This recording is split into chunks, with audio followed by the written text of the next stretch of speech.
ಹರೇ ಕೃಷ್ಣ ಕೃಷ್ಣ ಕೃಷ್ಣ ಹರೇ ಹರೇ, ಹರೇ ರಾಮ ರಾಮ ರಾಮ ಹರೇ ಹರೇ.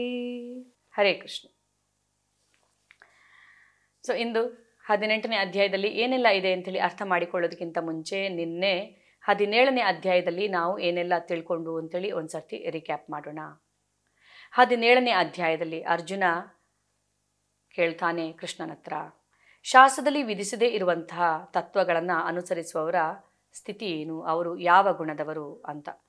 ಆಗ ಭಗವಂತ ಹೇಳ್ತಾರೆ, ಯಾರು ಶಾಸ್ತ್ರದಲ್ಲಿ ವಿಧಿಸದೇ ಇರುವಂತಹ ತತ್ವಗಳನ್ನು ಅನುಸರಿಸುತ್ತಾರೋ ಅವರ ಶ್ರದ್ಧೆ, ಅವರ ನಂಬಿಕೆ, ಅವರ ಆರಾಧನೆ ಎಲ್ಲವೂ 3 ಗುಣಗಳಿಂದ ಪ್ರಭಾವಿತವಾಗಿರುತ್ತದೆ.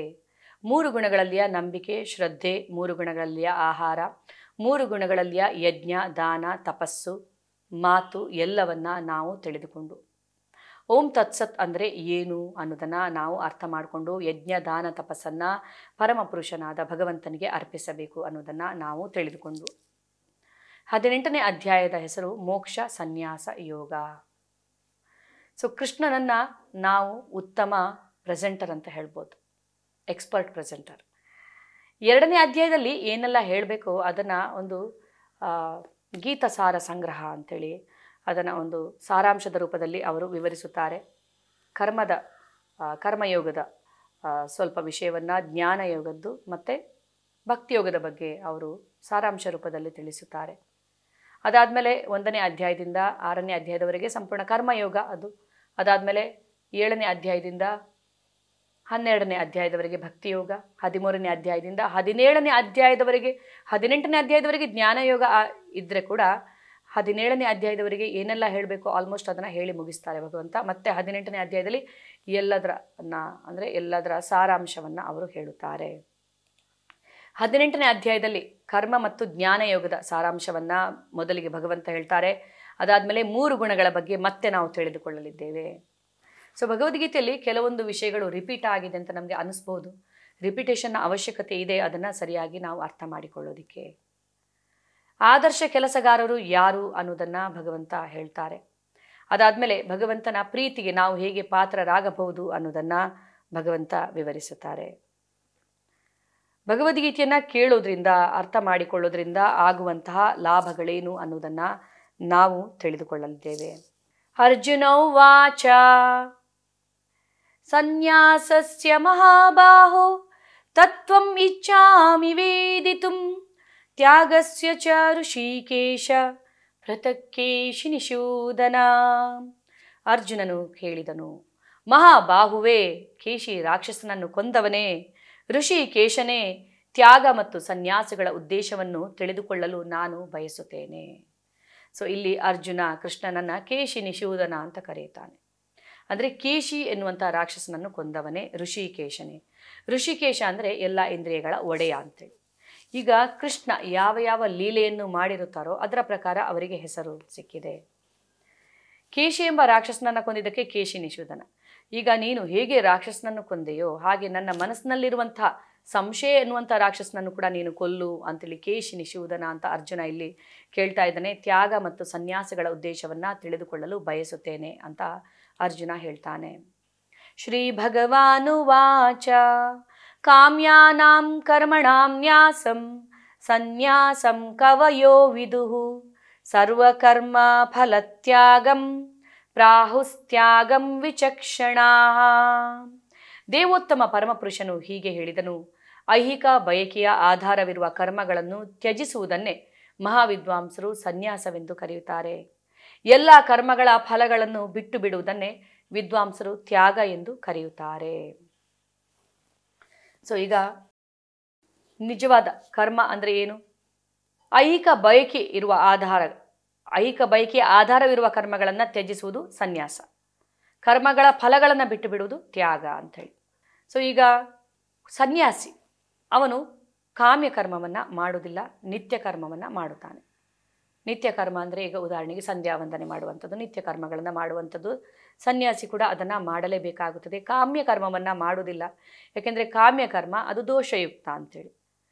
ಕಾಮ್ಯಕರ್ಮ ಅಂದರೆ ಏನು? ಯಾವುದೇ ಒಂದು ಕರ್ಮವನ್ನು ಪ್ರತಿಫಲದ ಅಪೇಕ್ಷೆ ಇಟ್ಟುಕೊಂಡು ಮಾಡುವಂಥದ್ದು. ಅದನ್ನು ಸನ್ಯಾಸಿ ಆದವನು ಮಾಡುವುದಿಲ್ಲ, ಅದನ್ನು ಅವನು ತ್ಯಜಿಸಿರುತ್ತಾನೆ. ಅಂತಹ ಕರ್ಮವನ್ನೇ ಅವನು ತ್ಯಜಿಸಿರುತ್ತಾನೆ, ನಿತ್ಯ ಕರ್ಮವನ್ನು ಅವನು ಮಾಡುತ್ತಾನೆ. ಕರ್ಮಿಯಾದವನು ನಿತ್ಯ ಕರ್ಮವನ್ನು ಮಾಡುತ್ತಾನೆ, ಕಾಮ್ಯ ಕರ್ಮವನ್ನು ಮಾಡುತ್ತಾನೆ, ಕರ್ಮದ ಫಲಾಪೇಕ್ಷೆಯನ್ನು ಇಟ್ಟುಕೊಂಡು ಮಾಡುತ್ತಾನೆ.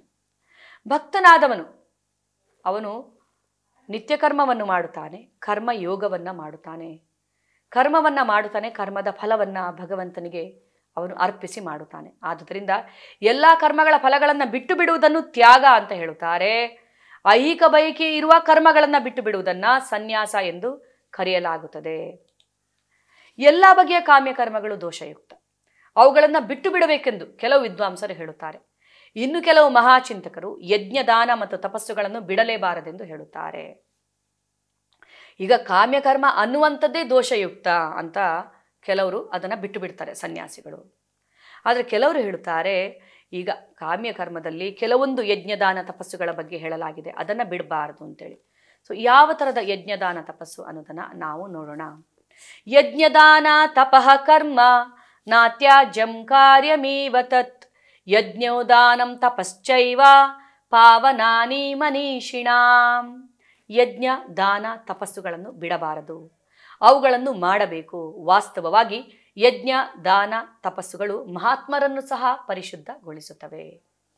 ಈಗ ನಮ್ಮ ಜೀವನದಲ್ಲಿ ಹಲವಾರು ಸಂಸ್ಕಾರಗಳು ಅನ್ನುವಂಥದ್ದು ಇರುತ್ತದೆ. ಈಗ ಇಲ್ಲಿ ಕಾಮ್ಯಕರ್ಮಗಳಲ್ಲಿ ಕೂಡ ಕೆಲವೊಂದು, ಈಗ ವೇದಗಳಲ್ಲಿ ಹೇಳಿರುವಂಥ ಕೆಲವೊಂದು ತತ್ವಗಳನ್ನು ನಾವು ಅನುಸರಿಸಬೇಕು, ಅದು ನಮ್ಮ ಒಳಿತಿಗೆ ಇರುವಂಥದ್ದು. ಅವುಗಳಲ್ಲಿ ಕೆಲವೊಂದು ಸಂಸ್ಕಾರಗಳು ಅಂಥೇಳಿ ಮಾನವನ ಒಳಿತಿಗೆ ಇರುವಂಥದ್ದು, ಆಧ್ಯಾತ್ಮಿಕ ಉನ್ನತಿಯತ್ತ ಅದು ಕೊಂಡೊಯ್ಯುತ್ತದೆ ಅವನನ್ನು. ಯಾವ ಥರದ್ದು ಅದು ಅಂಥೇಳಿ, ಈಗ ಹಲವಾರು ಸಂಸ್ಕಾರಗಳು. ಗರ್ಭಧಾನ ಸಂಸ್ಕಾರ ಅನ್ನುವಂಥದ್ದು, ಈಗ ಗರ್ಭವತಿ ಆಗೋದಕ್ಕಿಂತ ಮುಂಚೆ ಮಾಡುವಂಥ ಸಂಸ್ಕಾರ ಗರ್ಭಧಾನ ಸಂಸ್ಕಾರ. ಗರ್ಭಧಾನ ಸಂಸ್ಕಾರ ಮಾಡಿ ಯಾರು ಗರ್ಭವತಿ ಆಗುತ್ತಾಳೋ ಉತ್ತಮ ಮಗು ಜನಿಸುತ್ತದೆ, ಭಕ್ತ ನಾಗುತ್ತದೆ ಆ ಮಗು ಅಂತ ಹೇಳಲಾಗುತ್ತದೆ. ನಮ್ಮ ಶಾಸ್ತ್ರದಲ್ಲಿ ಅದನ್ನು ವಿವರಿಸಲಾಗಿದೆ. ಸೊ ಗರ್ಭಧಾರಣೆಗಿಂತ ಮುಂಚೆ ಮಾಡುವಂಥ ಸಂಸ್ಕಾರ ಗರ್ಭಧಾನ ಸಂಸ್ಕಾರ. ಅದಾದಮೇಲೆ ಗರ್ಭವತಿ ಆದಮೇಲೆ ಮಾಡುವಂಥ ಶ್ರೀಮಂತೋನಯನ ಸಂಸ್ಕಾರ. ಮಗು ಜನಿಸಿದ ಮೇಲೆ ಮಾಡುವಂತಹ ನಾಮಕರಣ ಸಂಸ್ಕಾರ, ತೊಟ್ಟಿಲಿಗೆ ಹಾಕುವಂಥ ಸಂಸ್ಕಾರ ನಾಮಕರಣ ಸಂಸ್ಕಾರ. ಜಾತಕರ್ಮ ಸಂಸ್ಕಾರ ಮೊದಲು ಮಾಡಲಾಗುತ್ತದೆ, ಅದಾದಮೇಲೆ ತೊಟ್ಟಿಲಿಗೆ ಹಾಕುವಂಥ ಸಂಸ್ಕಾರ, ನಾಮಕರಣ ಸಂಸ್ಕಾರ, ಅನ್ನಪ್ರಾಶನ ಸಂಸ್ಕಾರ, ಉಪನಯನ ಸಂಸ್ಕಾರ. ಹೀಗೆ ಹಲವಾರು ರೀತಿಯ ಸಂಸ್ಕಾರಗಳು. ಇದು ನಮ್ಮ ಒಳಿತಿಗೆ ಇರುವಂಥದ್ದು, ಇದು ನಮ್ಮನ್ನು ಪರಿಶುದ್ಧಗೊಳಿಸೋದಕ್ಕೆ ಇರುವಂಥದ್ದು. ಅದಾದಮೇಲೆ ಮಾಡುವಂಥ ವಿವಾಹ ಯಜ್ಞ ಕೂಡ ಅಷ್ಟೇ, ಇದು ನಮ್ಮ ಒಳಿತಿಗೆ ಇರುವಂಥದ್ದು. ಶಾಸ್ತ್ರೋಕ್ತವಾಗಿ ವಿವಾಹವನ್ನು ಆಗಿರುವಂಥದ್ದು. ಸೊ ವಿವಾಹವಾಗಿರುವಂಥ ದಂಪತಿಗಳು ಗೃಹಸ್ಥಾಶ್ರಮಕ್ಕೆ ಕಾಲಿಡುತ್ತಾರೆ. ಸೊ ಅದಕ್ಕೆ ಅದನ್ನ ಗೃಹಸ್ಥಾಶ್ರಮ ಅಂತ ಹೇಳಲಾಗುತ್ತದೆ. ಈಗ ವಿವಾಹ ಯಜ್ಞ ಅಂದರೆ ಹೇಗೆ? ಈಗ ಒಬ್ಬ ಹುಡುಗ ಒಂದು ಹುಡುಗಿಯನ್ನು ಇಷ್ಟಪಡುತ್ತಾನೆ ಅಂದ ಮಾತ್ರಕ್ಕೆ ಅವನು ಅವಳನ್ನು ತನ್ನ ಮನೆಯಲ್ಲಿ ಕರ್ಕೊಂಡು ಬಂದು ಇಡುವ ಹಾಗೆ ಇಲ್ಲ. ಮೊದಲಿಗೆ ಅವನು ತನ್ನ ತಂದೆ ತಾಯಿಯರಿಗೆ ಹೇಳಬೇಕು. ತಂದೆ ತಾಯಿಯರು ಅವನ ತಂದೆ ತಾಯಿಯರು ಹುಡುಗಿಯರ ತಂದೆ ತಾಯಿಯರ ಬಳಿಗೆ ಹೋಗಿ ಮಾತನಾಡಿ ಆ ಹುಡುಗಿಯನ್ನು ಕನ್ಯಾದಾನವನ್ನಾಗಿ ಕೊಡುವ ಥರ ಅವರು ಕೇಳಬೇಕು. ಸೊ ಹುಡುಗಿಯ ತಂದೆ ಕನ್ಯಾದಾನ ಮಾಡಿ ಕೊಟ್ಟಾಗ ಮಾತ್ರ ಆ ಕನ್ಯೆಯನ್ನು ಸ್ವೀಕರಿಸುವ ಅಧಿಕಾರ ಇರುತ್ತದೆ ಈ ಹುಡುಗನಿಗೆ. ಯಾಕೆಂದರೆ ಈಗ ಆ ಹುಡುಗಿ ನನಗೆ ಇಷ್ಟ ಅನ್ನೋ ಮಾತ್ರಕ್ಕೆ ನಾನು ಅವಳನ್ನು ಕರ್ಕೊಂಡು ಬರ್ತೀನಿ, ಅವಳು ನನ್ನ ಇಷ್ಟಪಟ್ಟಿದ್ದಾಳೆ, ನಾನು ಅವಳನ್ನ ಇಷ್ಟಪಟ್ಟಿದ್ದೀನಿ ಅಂದರೆ ಆ ಹುಡುಗಿ ಬೇರೆಯವರ ವಸ್ತು ಆಗಿರುತ್ತಾಳೆ. ಹುಡುಗಿ ಮದುವೆಯವರೆಗೂ ತಂದೆಯ ರಕ್ಷಣೆಯಲ್ಲಿ ಇರುತ್ತಾಳೆ. ಆದ್ದರಿಂದ ತಂದೆಯ ಒಂದು ಸಮ್ಮತಿ ಇದಕ್ಕೆ ಅತ್ಯವಶ್ಯಕ. ತಂದೆ ಕನ್ಯಾದಾನ ಮಾಡಿ ಕೊಡದ ಹೊರತು ಹುಡುಗನಿಗೆ ತೆಗೆದುಕೊಳ್ಳುವ ಅಧಿಕಾರವಿಲ್ಲ ಅಂತ ಹೇಳುತ್ತೆ ನಮ್ಮ ಶಾಸ್ತ್ರ. ಸೊ ಕನ್ಯಾದಾನ ಮಾಡಿ ತಂದೆ ಕೊಟ್ಟಾಗ ಆ ಹುಡುಗಿಯನ್ನು ಅಂದರೆ ವಿವಾಹ ಯಜ್ಞವನ್ನು ಏರ್ಪಡಿಸಿ ಅಗ್ನಿ ಸಾಕ್ಷಿಯಾಗಿ ತಾಳಿ ಕಟ್ಟಿ ಗುರು ಹಿರಿಯರ ಆಶೀರ್ವಾದದೊಂದಿಗೆ ತಂದೆ ತಾಯಿಯರ ಆಶೀರ್ವಾದದೊಂದಿಗೆ ಶಾಸ್ತ್ರೋಕ್ತವಾಗಿ ವಿವಾಹ ಯಜ್ಞವನ್ನು ಮಾಡಿ ವಿವಾಹವನ್ನು ಆಗಿರುವಂತಹ ಅಂದರೆ ವಿವಾಹ ಜೀವನಕ್ಕೆ ಅಂದರೆ ಗೃಹಸ್ಥ ಜೀವನಕ್ಕೆ ಕಾಲಿಟ್ಟಿರುವಂತಹ ಒಂದು ಹುಡುಗ ಅಂದರೆ ಒಬ್ಬ ಗೃಹಸ್ಥ, ಇದು ನಿಜವಾದ ಅವನು ಗೃಹಸ್ಥಾಶ್ರಮ ಅಂತ ಹೇಳಲಾಗುತ್ತದೆ. ಈಗ ಯಾವನೇ ಆಗಲಿ ಯಾವನೇ ಒಬ್ಬ ವ್ಯಕ್ತಿಗೆ ಅಂದರೆ ಶಾಸ್ತ್ರೋಕ್ತವಾಗಿ ವಿವಾಹವನ್ನು ಆಗಿರುವಂಥ ವ್ಯಕ್ತಿಗೆ ಸ್ವಾಭಾವಿಕವಾಗಿ ಒಂದು ವೈರಾಗ್ಯ ಅನ್ನುವಂಥದ್ದು ಬಂದೇ ಬರುತ್ತದೆ. ಅಂದರೆ ವೈರಾಗ್ಯ ಅಂದರೆ ಜವಾಬ್ದಾರಿ ಅನ್ನುವಂಥದ್ದು ಅವನಿಗೆ ಇದ್ದೇ ಇರುತ್ತದೆ. ಸೊ ಈಗ ನನಗೆ ವಿವಾಹವಾಗಿದೆ, ಶಾಸ್ತ್ರೋಕ್ತವಾಗಿ ನಾನು ಗೃಹಸ್ಥ ಜೀವನಕ್ಕೆ ಕಾಲಿಟ್ಟಿದ್ದೀನಿ, ನನ್ನ ಧರ್ಮ ನನ್ನ ಪತ್ನಿಯನ್ನು ಚೆನ್ನಾಗಿ ನೋಡಿಕೊಳ್ಳುವಂಥದ್ದು, ಬೇರೆ ಹುಡುಗಿಯರ ಮೇಲೆ ಅಂದರೆ ಬೇರೆ ಹುಡುಗಿಯರತ್ತ ನಾನು ಕಣ್ಣೆತ್ತಿ ನೋಡಬಾರ್ದು ಅನ್ನುವಂಥ ಒಂದು ಆ ರೀತಿಯ ಒಂದು ವೈರಾಗ್ಯ ಅವನಿಗೆ ಬಂದೇ ಬರುತ್ತದೆ. ರೆಗ್ಯುಲೇಟೆಡ್ ವೇ ಎಲ್ಲವನ್ನ ಮಾಡುವಂಥದ್ದು, ನಿಯಮಿತವಾಗಿ ಈ ಥರ ವಿವಾಹವನ್ನು ಆಗಬೇಕು, ಒಬ್ಬ ತನ್ನ ಧರ್ಮ ಪತ್ನಿಯನ್ನು ಬಿಟ್ಟು ಬೇರೆಯವರನ್ನು ಕಣ್ಣೆತ್ತಿ ನೋಡಬಾರ್ದು ಅಂತ ಹೇಳುತ್ತೆ ನಮ್ಮ ಶಾಸ್ತ್ರ. ಮಾತೃವತ್ ಪರಧಾರೇಶು ಅಂತ ಹೇಳುತ್ತೆ. ಸೊ ಇದು ನಿಜವಾದ ಶಾಸ್ತ್ರದ ವಿಧಿ. ಇದು ಎಂಥವರನ್ನು ಕೂಡ ಪರಿಶುದ್ಧಗೊಳಿಸುತ್ತದೆ. ಆದರೆ ಈಗಿನ ಯುವಕರಿಗೆ ಇದರ ಬಗ್ಗೆ ಜ್ಞಾನವೇ ಇಲ್ಲ. ನಮ್ಮ ಶಾಸ್ತ್ರದಲ್ಲಿ ಏನು ಹೇಳಿದೆ ಅನ್ನೋದನ್ನು ಅವರು ತಿಳಿದುಕೊಳ್ಳೋದಿಲ್ಲ. ತಾವು ಇಚ್ಛೆ ಪಟ್ಟೆವು ಅಂದ ಮಾತ್ರಕ್ಕೆ ಒಂದು ಹುಡುಗಿಯನ್ನು ತಮ್ಮ ಇಚ್ಛೆ ಪ್ರಕಾರ ಅವರು ಕರೆದುಕೊಂಡು ಬಂದು ಅಥವಾ ರಿಜಿಸ್ಟರ್ಡ್ ಮ್ಯಾರೇಜ್ ಅಂತ ಆಗಿ ಈ ಥರ ಆದರೆ ಸೊ ಏನಾಗಬಹುದು? ಈಗ ಕೇವಲ ದೈಹಿಕ ಆಕರ್ಷಣೆಯ ಕಾರಣದಿಂದ ಒಂದು ಹುಡುಗಿಯನ್ನು ಒಬ್ಬ ವಿವಾಹವಾಗುತ್ತಾನೆ. ವಿವಾಹವಾಗಿ ಮಗುವಾದ ಮೇಲೆ ಆ ಹುಡುಗಿ ತನ್ನ ಅವಳ ಸೌಂದರ್ಯ ಕಡಿಮೆ ಆದ ಮೇಲೆ ಸೊ ಇವನು ಬೇರೆ ಒಂದು ಹುಡುಗಿಯತ್ತ ಆಕರ್ಷಿತನಾಗುವುದಿಲ್ಲ ಅಂತ ಏನಾದರೂ ಗ್ಯಾರಂಟಿ ಇದೆಯಾ? ಇಲ್ಲ. ಆದ್ದರಿಂದ ಶಾಸ್ತ್ರದ ಪ್ರಕಾರ ಗುರು ಹಿರಿಯರ ಆಶೀರ್ವಾದದೊಂದಿಗೆ, ತಂದೆ ತಾಯಿಯರ ಆಶೀರ್ವಾದದೊಂದಿಗೆ ಅಗ್ನಿಸಾಕ್ಷಿಯಾಗಿ ತಾಳಿ ಕಟ್ಟಿರುವಂತಹ ಒಬ್ಬ ಹುಡುಗನಿಗೆ, ಒಬ್ಬ ಗೃಹಸ್ಥನಿಗೆ, ಒಬ್ಬ ಪತಿಗೆ ಜವಾಬ್ದಾರಿ ಅನ್ನುವಂಥದ್ದು ಇರುತ್ತದೆ. ಇದಕ್ಕೆ ಭಗವಂತನ ಅನುಗ್ರಹ ಕೂಡ ಇರುತ್ತದೆ. ಸೊ ಇಂತಹ ಯಜ್ಞವನ್ನು ಬಿಡಬಾರದು, ಮಾಡಬೇಕು ಅಂತ ಇಲ್ಲಿ ಹೇಳಲಾಗಿದೆ. ಈಗ ಸನ್ಯಾಸಿಯಾದವನು ವಿವಾಹವನ್ನು ಪ್ರೋತ್ಸಾಹಿಸಬೇಕು. ಅವನು ಸನ್ಯಾಸಿ ಅಂದ ಮಾತ್ರಕ್ಕೆ ಸಮಾಜದಲ್ಲಿ ವಿವಾಹ ಆಗಬಾರ್ದು ಅಂತ ಅವನು ಹೇಳುವ ಹಾಗಿಲ್ಲ. ಈಗ ಉದಾಹರಣೆಗೆ ನಮ್ಮ ಶ್ರೀಲ ಪ್ರಭುಪಾದರು ಅವರು ಗೃಹಸ್ಥರಾಗಿದ್ದರು, ಕೊನೆಗೆ ಸನ್ಯಾಸತ್ವವನ್ನು ಅವರು ಸ್ವೀಕರಿಸಿದರು. ಅವರು ಸನ್ಯಾಸಿಯಾಗಿದ್ದರೆ ಕೂಡ ಅವರು ವಿವಾಹ ಯಜ್ಞವನ್ನು ಪ್ರೋತ್ಸಾಹಿಸಿದರು. ಅವರ ಬಳಿ ಭಗವದ್ಗೀತೆಯನ್ನು ಕೇಳೋದಕ್ಕೆ ಬರ್ತಾ ಇದ್ದಂತಹ ಯುವಕ ಯುವತಿಯರು, ಅಮೇರಿಕಾದಲ್ಲಿ ಇರುವಂಥ ಯುವಕ ಯುವತಿಯರು ತಮ್ಮ ಗರ್ಲ್ ಫ್ರೆಂಡ್ಸ್ ಜೊತೆ, ಬಾಯ್ ಫ್ರೆಂಡ್ಸ್ ಜೊತೆ ಹೀಗೆ ಬಂದು ಕೂತ್ಕೊಳ್ತಾ ಇದ್ರು. ಸೊ ಪ್ರಭುಪಾದರು ಏನು ಹೇಳ್ತಾ ಇರಲಿಲ್ಲ. ಆದರೆ ಕೊನೆಗೆ ಅವರು ನಮಗೆ ನೀವು ದೀಕ್ಷೆಯನ್ನು ಕೊಡಿ ಅಂತ ಹೇಳಿದಾಗ ಪ್ರಭುಪಾದರು ಹೇಳಿದರು, ಈ ಥರ ಇರುವುದು ಸರಿಯಲ್ಲ, ನೀವು ಇಬ್ಬರು ವಿವಾಹವಾದರೆ ನಾನು ನಿಮಗೆ ದೀಕ್ಷೆಯನ್ನು ಕೊಡುತ್ತೇನೆ ಅಂತೇಳಿ. ಹೀಗೆ ಹೇಗೆ ಶಾಸ್ತ್ರೋಕ್ತವಾಗಿ ವಿವಾಹವಾಗುವುದು ಅಂತ ಅವರು ಕೇಳಿದಾಗ ಪ್ರಭುಪಾದರು ನಿಂತು ಅವರ ವಿವಾಹ ಯಜ್ಞವನ್ನು ಏರ್ಪಡಿಸಿದರು. ಅವರು ಸನ್ಯಾಸಿಯಾದರೂ ವಿವಾಹ ಯಜ್ಞವನ್ನು ಏರ್ಪಡಿಸಿ ಅವರೇ ಎಲ್ಲ ರೀತಿಯಲ್ಲಿ ಶಾಸ್ತ್ರೋಕ್ತವಾಗಿ ಇವರಿಗೆ ವಿವಾಹವನ್ನು ಮಾಡಿದರು ಪ್ರಭುಪಾದರು. ಅವರೇ ಅಡುಗೆಯನ್ನು ಕೂಡ ಮಾಡಿ ಬಂದಿರುವಂಥ ಒಂದು 50 ಜನರಿಗೆ ಬಡಿಸಿ ಇದನ್ನೆಲ್ಲ ಪ್ರಭುಪಾದರು ಮಾಡಿದರು. ಹೀಗೆ ಪ್ರಭುಪಾದರು ಒಂದು 2-3 ಜೋಡಿಗಳಿಗೆ ಈ ಥರ ವಿವಾಹವನ್ನು ಮಾಡಿ ಅವರನ್ನು ಒಂದು ಗೃಹಸ್ಥ ಜೀವನಕ್ಕೆ ಕಾಲಿರಿಸಿದ್ರು. ಅದಾದಮೇಲೆ ಹೇಗೆ ಇದು ಗೃಹಸ್ಥಾಶ್ರಮ, ಪರ್ಫೆಕ್ಟ್ ಗೃಹಸ್ಥಾಶ್ರಮ ಅಂದರೆ ತಾನು ಭಕ್ತಿ ಮಾರ್ಗದಲ್ಲಿ ಬರುವುದಲ್ಲದೆ ತನ್ನ ಪತ್ನಿಯನ್ನು ಕೂಡ ಭಕ್ತಿ ಮಾರ್ಗದಲ್ಲಿ ತಂದು ತನ್ನ ಕುಟುಂಬವನ್ನೇ ಭಕ್ತಿ ಮಾರ್ಗದಲ್ಲಿ ತಂದರೆ ಇದು ನಿಜವಾದ ಗೃಹಸ್ಥಾಶ್ರಮ ಅಂತ ಅವರು ಪ್ರಭುಪಾದರು ತೋರಿಸಿಕೊಟ್ರು. ಹೀಗೆ ಅವರು ಭಕ್ತಿ ಮಾರ್ಗದಲ್ಲಿ ತಮ್ಮನ್ನು ತಾವು ತೊಡಗಿಸಿಕೊಳ್ಳುವಂತೆ ಅವರು ನೋಡಿಕೊಂಡ್ರು. ಸೊ ಈ ಥರದ ಯಜ್ಞದಾನ, ಈ ಥರದ್ದನ್ನು ಬಿಡಬಾರ್ದು ಅಂಥೇಳಿ ಇಲ್ಲಿ ಹೇಳಲಾಗಿದೆ. ಏತಾನ್ಯಪಿತು ಕರ್ಮಾಣಿ ಸಂಗಂ ತ್ಯಕ್ತ್ವಾ ಫಲಾನಿ ಚ ಕರ್ತವ್ಯಾನೀತಿ ಮೇ ಪಾರ್ಥ ನಿಶ್ಚಿತಂ ಮತಮುತ್ತಮಂ. ಪ್ರಾರ್ಥನೆ ಎಲ್ಲ ಕರ್ಮಗಳನ್ನು ಆಸಕ್ತಿ ಇಲ್ಲದೆ ಮತ್ತು ಫಲಾಪೇಕ್ಷೆ ಇಲ್ಲದೆ ಮಾಡಬೇಕು. ಅವನ್ನು ಕರ್ತವ್ಯ ಎಂದು ಮಾಡಬೇಕು. ಇದು ನನ್ನ ಅಂತಿಮ ಅಭಿಪ್ರಾಯ. ಸೊ ಯಾವುದೇ ಕೆಲಸವನ್ನು ಆಸಕ್ತಿ ಇಲ್ಲದೆ ಮಾಡಿದಾಗ, ಕರ್ತವ್ಯ ಅಂದುಕೊಂಡು ಮಾಡಿದಾಗ, ಅದರ ಕರ್ಮದ ಫಲವನ್ನು ಭಗವಂತನಿಗೆ ಅರ್ಪಿಸಿ ಮಾಡಿದಾಗ ಅದು ಒಳ್ಳೆಯ ಒಂದು, ಅಂದರೆ ಅದು ನಮಗೆ ಅದರಿಂದ ಒಳ್ಳೆಯದಾಗುತ್ತದೆ ಅಂತ ಹೇಳಲಾಗಿದೆ. ಇದು ನನ್ನ ಅಂತಿಮ ಅಭಿಪ್ರಾಯ. ಯಾವುದೇ ಕರ್ತವ್ಯವನ್ನು ಅಂದರೆ ಕರ್ತವ್ಯ ಅಂದ್ಕೊಂಡು ಮಾಡುವಂಥದ್ದು ಅಂತ ಇಲ್ಲಿ ಭಗವಂತ ಹೇಳ್ತಾರೆ. ಈಗ ಗೃಹಸ್ಥನಾದವನು ಯಾವುದನ್ನು ತ್ಯಜಿಸಬೇಕಾಗಿಲ್ಲ, ಎಲ್ಲವನ್ನ ಅವನು ತಾನು ಮಾಡುವಂಥ ಕರ್ತವ್ಯವನ್ನು ಅವನು ಮಾಡಲೇಬೇಕು. ಆದರೆ ಕರ್ತವ್ಯ ಅಂದುಕೊಂಡು ಮಾಡಬೇಕು. ಸೊ ಇದೇ ಒಂದು ನಿಜವಾದ ಭಕ್ತಿ ಜೀವನ. ಈಗ ಎಲ್ಲವನ್ನ ಬಿಟ್ಟು ಕಾಡಿಗೆ ಹೋಗುವವರು ಅವರು ಏನು ಮಾಡ್ತಾರೆ? ಅವರು ಕೇವಲ ತಮ್ಮ ಉದ್ಧಾರವನ್ನು ಮಾಡಿಕೊಳ್ಳಬಹುದು ಅಷ್ಟೇ, ಒಂದು ವೇಳೆ ಅವರು ಭಕ್ತಿಯಿಂದ ಅವರು ತಪಸ್ಸನ್ನು ಮಾಡಿದೆ ಕೂಡ. ಆದರೆ ಗೃಹಸ್ಥನಾದವನು ಏನು ಮಾಡ್ತಾನೆ? ಅವನು ತಾನು ಭಕ್ತಿ ಜೀವನದಲ್ಲಿ ತೊಡಗಿಕೊಳ್ಳುವುದಲ್ಲದೆ ತನ್ನ ಕುಟುಂಬವನ್ನು ಭಕ್ತಿ ಜೀವನಕ್ಕೆ ಅವನು ಕರ್ಕೊಂಡು ಬಂದು ಸಮಾಜದಲ್ಲಿ ಕೂಡ ಭಕ್ತಿಯ ಬಗ್ಗೆ ಅವನು ಪ್ರಚಾರವನ್ನು ಮಾಡುವಂಥ ಕಾರ್ಯವನ್ನು ಅವನು ಮಾಡಿದರೆ ಇದು ನಿಜವಾದ ಒಂದು ಅಂದರೆ ಅವನು ಸನ್ಯಾಸಿಗೆ ಸಮ ಅಂತ ಹೇಳ್ತಾರೆ ಇಲ್ಲಿ ಪ್ರಭುಪಾದರು. ಸೊ ಈಗ ಇಸ್ಕಾನ್ ಸಂಸ್ಥೆಯಲ್ಲಿ ತುಂಬ ಜನ ಇಸ್ಕಾನ್ನ ಮೆಂಬರ್ಸ್ ಅಂದರೆ ಅನುಯಾಯಿಗಳು ಇದ್ದಾರೆ, ಭಕ್ತರು. ಅವರು ಯಾವುದನ್ನು ತ್ಯಜಿಸಲಿಲ್ಲ. ಅವರು ಕೆಲಸಕ್ಕೆ ಹೋಗ್ತಾರೆ, ಫ್ಯಾಕ್ಟ್ರಿಗಳಲ್ಲಿ, ಆಫೀಸ್ಗಳಲ್ಲೆಲ್ಲ ಕೆಲಸ ಮಾಡ್ತಾರೆ.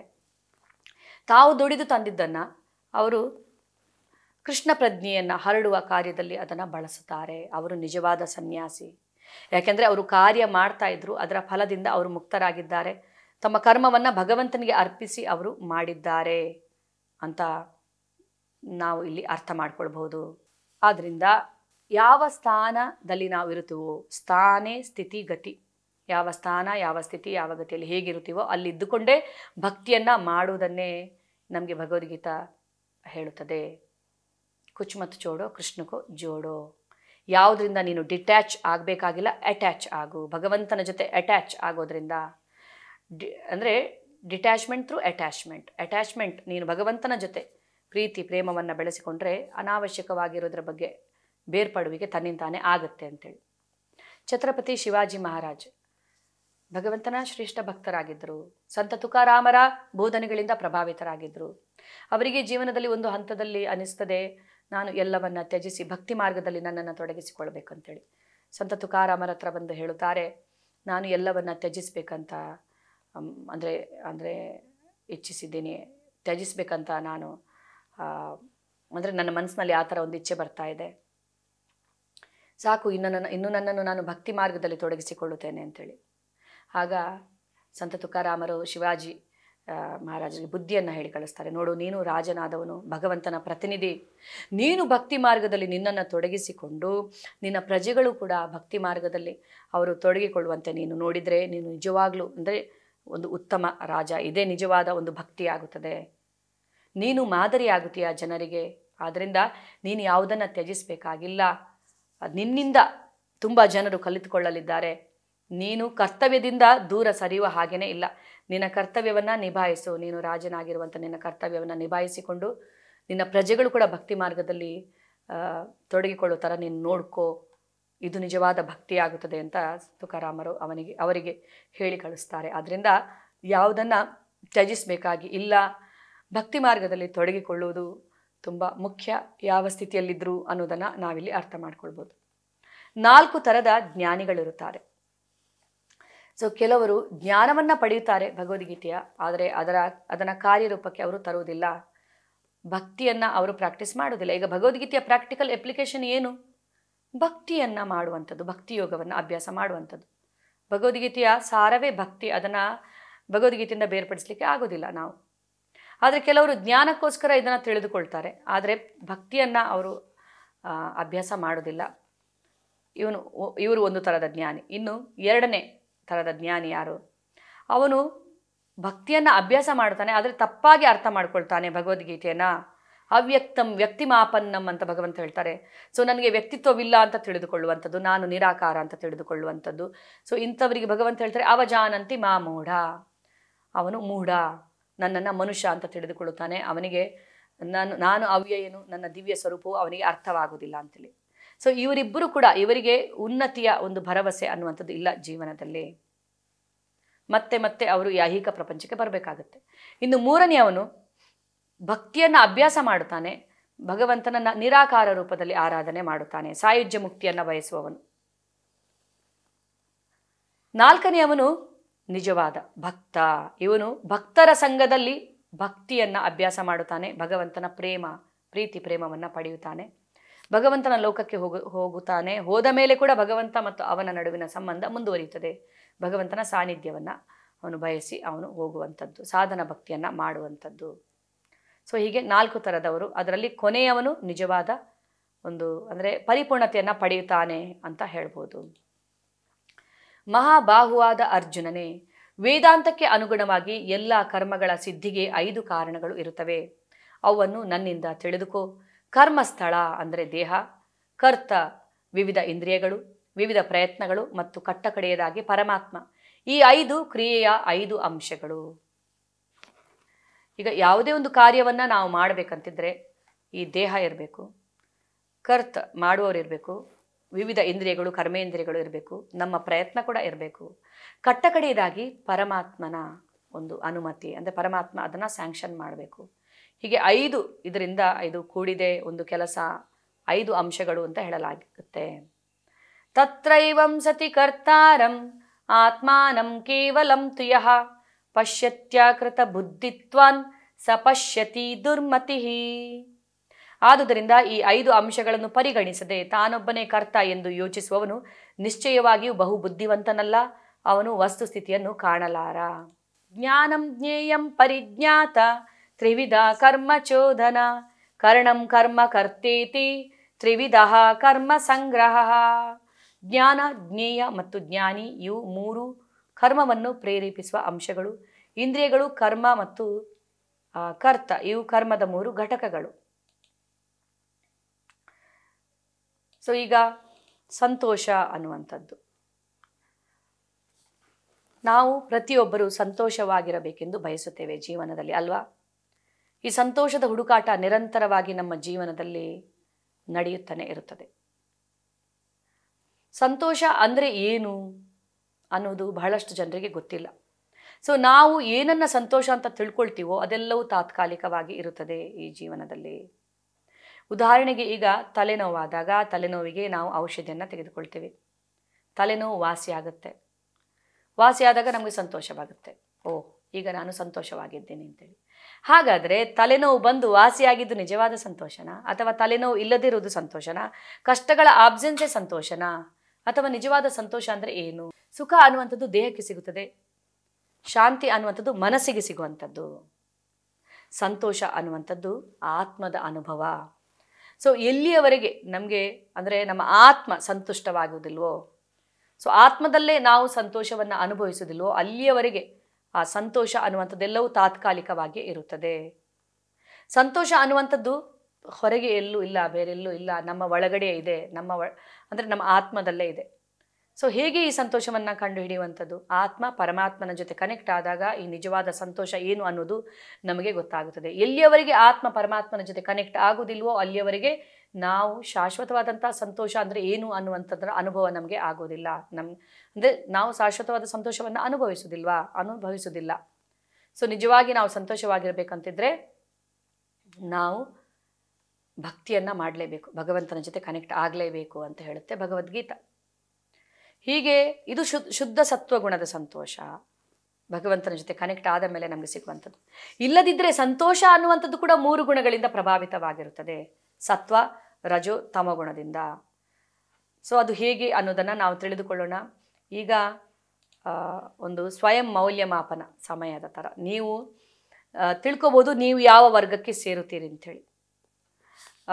ಇಲ್ಲಿ ಮತ್ತೆ ಈಗ ಸತ್ವಗುಣ, ರಜೋಗುಣ, ತಮಗುಣದ ಬಗ್ಗೆ ಭಗವಂತ ವಿವರಿಸುತ್ತಾರೆ. ನಾವು ಯಾವ ಗುಣದವರು, ನಾವು ಯಾವ ವರ್ಗಕ್ಕೆ ಸೇರುತ್ತೀವಿ ಅನ್ನೋದನ್ನು ನಾವು ತಿಳಿದುಕೊಳ್ಳಬಹುದು.